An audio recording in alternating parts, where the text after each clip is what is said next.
খুব সুন্দর একটা জিনিস দেখেন, এই যে নতুন বাজারের এই রাস্তাটা, ওই পাশ তো অল টাইম বন্ধ থাকে সব সময়, কিন্তু এই পাশটা দেখেন, মানে এই পাশের গাড়িগুলো এই যে একটু এবার এবার দেখেন, মানে এই পাশ দিয়ে যে গাড়িগুলো আসবো কোনো অপশন নাই। এটা হচ্ছে অনেক দূরে, মোটামুটি এই যে রিক্সাগুলো যাচ্ছে, যা জ্যাম লাগাইতেছে। তো আমগো দেশের মানুষ খুব সভ্য, তো সভ্য ভদ্র, তাই মনে করলেন এই যে দেখেন কয়টা লেন তৈরি করছে।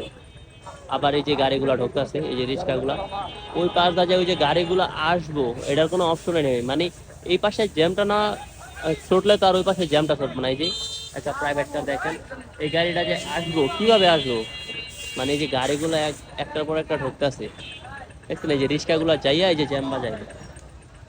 তো দেখেন এই জ্যামটা কিন্তু এখান থেকে হাঁটলে প্রায় 10 মিনিট হাঁটা যাবে, 2 কিলোমিটার হবে সামনে। দেখেন অবস্থাটা, বুঝছেন? ওই যে প্রাইভেট কারে বের হইব, আর এটার পিছনে তো মনে করেন হিউজ পরিমাণে গাড়ি। আবার এই পাশ দিয়ে দেখেন গাড়ি জমে গেছে একবারে পুরা, ওই দেখেন, দেখছেন?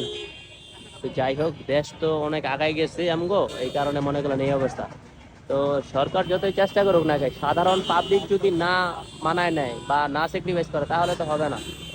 দেখেন এই যে বাইক গুলা ছুটছে, এই যে এখন যাইতেছে একটার পর একটা।